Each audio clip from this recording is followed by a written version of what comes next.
So thank you for being here for us. And We're always here. Thank you for being aware that we're here. Okay. Yes. And I'll speak for us and we.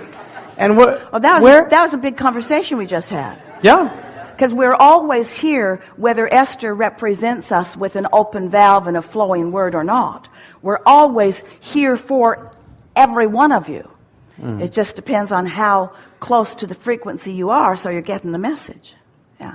Okay, so where I'm struggling, what I came here to Struggling is not a very good word, is it? I know, so I used it because it's there in my space. And use a different word. Okay. In other words, why stay there in a struggling word when you can say it so much better? True. In other words, do you want to talk about the struggle that you're overcoming, or do you want to talk about the overcoming? Just try to say it as good as you can. I see. Because we could talk about the struggle. Everyone would relate to it. Think we're nitpicking, but we are not. You got to get the struggle out of your vocabulary and out of your vibration. And the best way to begin it is by beginning it. Or at least not continuing it. Sorry you came now, aren't you? We said, we are ready to talk with you about anything that you want to talk about. Who should we beat up on first? Yeah. I'll raise my hand right there. Let's struggle. So, yeah, and it puts me against a wall. I feel like the speech gets... That's not a very good word either. I know. What feels better to you? Struggle or question? Question. What feels better to you? Interested in understanding something or trying to overcome something I don't understand? Interested Can you in hear the difference? Yeah. It's subtle, but it's easy. It's so much easier. So we will let you speak now. Okay. There is an experience that I'm having that when I am in a state of being open and self-expressed, See vulnerable, how deliberate he is? and see how deliberate he is? I am allowing people to contribute to me or be a contribution to others.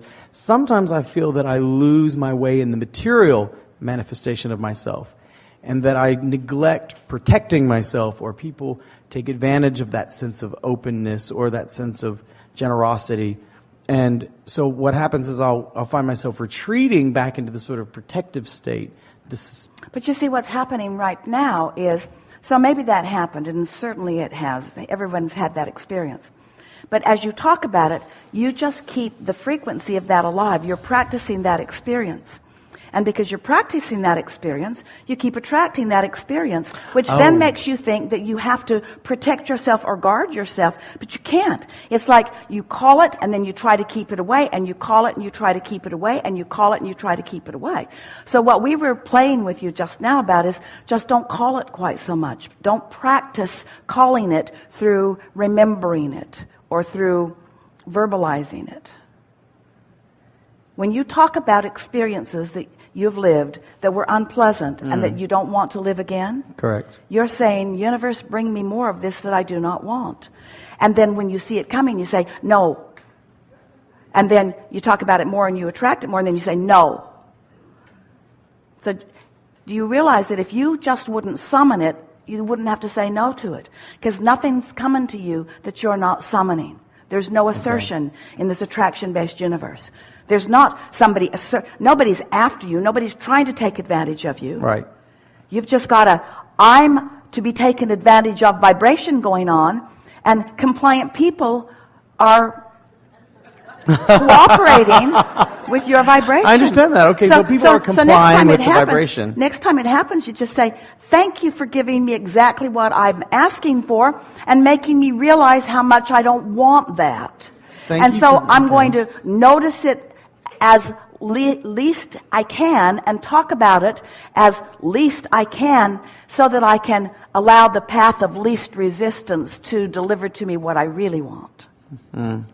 Thank you for giving me what I asked for. That communicated to me. Thank you. Yeah. So then step 2 of this, and then I'd like someone else to get up here and have the opportunity to share, is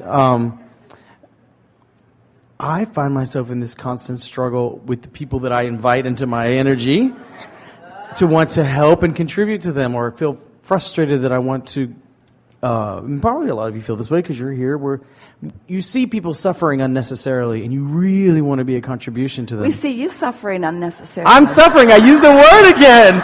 Oh, I know. It's all right. It's all right because you are where you are. And so I'm attracting that. I'm inviting all that around me. No, but it's still there. Here's the thing that's here's the big picture in all of this. Yes, ma'am. Certainly, you want to be of value to other people. And certainly, if someone is suffering, you want to do what you can do to relieve their suffering. But commiserating with suffering only encourages suffering. Okay. And so, what true compassion is, what true standing in the vibration of source and being of benefit to someone is being in such a stable place of knowing that well-being is the permeating environment, that well-being is not just trying to make its way into your experience, but into theirs too. And that if it were not for the habits, some of which you've demonstrated here, that are causing you to have resistance that prevents you from receiving the well-being that's there. In other words, everything that we're teaching is about softening your own patterns of resistance in order to let the well-be in. And this is the thing that's hard for you to hear, because most humans, and you demonstrated it here a bit, you have a picture that there's bad stuff trying to get in and I've got to protect myself from it, when the opposite is true. There's only good stuff trying to get in and your guardedness isn't letting it in, and the absence of the good stuff makes you experience the bad stuff, and you're trying to keep the... You see how screwy it is? Yeah. Did you just get that? Yeah, I did. Only well-being is wanting into your experience. The path of least resistance will allow it in. Now we know, if you're standing in a place where you've experienced or are experiencing something unwanted, these words are not welcome to you right now. But it is our promise to you that the well-being is dominant. And to the degree that you relax and allow it to flow, it will demonstrate itself to you to the degree that you are ready to allow it to demonstrate itself. And that there is no bad stuff asserting itself into your experience. It's only coming by your invitation. But the reason that it feels like somebody else is doing it to you is because you do not believe, and we know too, that you would deliberately do unkind things to yourself or to anyone else. In other words, you didn't say, I think I'll screw up my life today by focusing on the struggle and hardship that I've been living and that others have been living too. You said that was not the intention, the deliberate intention that you started out with, and yet there is a vibrational pattern that is sort of like that. Thank you. If you saw someone in the street bleeding, we believe that you would stop and try to help. If you saw someone fall down, we believe you'd try to help them up. But when you see people belligerent or angry or attacking, you don't want to help them, you want to lock them up. And we want you to understand that they're asking, that their need or their desire is the same. In other words, you really do want to help them, but you can't help them with energy that you don't have. So if someone is defensive or angry or bullying or inappropriate in some way, and you get your guard up to try to protect yourself from that, now you are in the identical vibration that they are, and you have nothing to give them, you see. Yes. That's why we're saying, you got to practice this path of allowing your clarity, your alignment, before you have anything to give to anyone else. Got it. All right, so now let's just pretend that you just got here. And we don't want you to guard your words, because your words don't matter. In other words, we can talk to you all day. Okay. Struggle's not a good word. This isn't a good word. This isn't a good word. The universe isn't listening to your words anyway. The universe is responding to the way you feel. Your words often reflect the way you feel, and that's why we're talking about the words that you're using. Okay. But it's how you feel that matters. So Now, let's just start over because you received most of what we said just now. And you're clear about who you are. You're a teacher in the world. You're an uplifter in the world. You're holding your own pretty well. You want to be of value to others. You're like so many of the teachers in this room.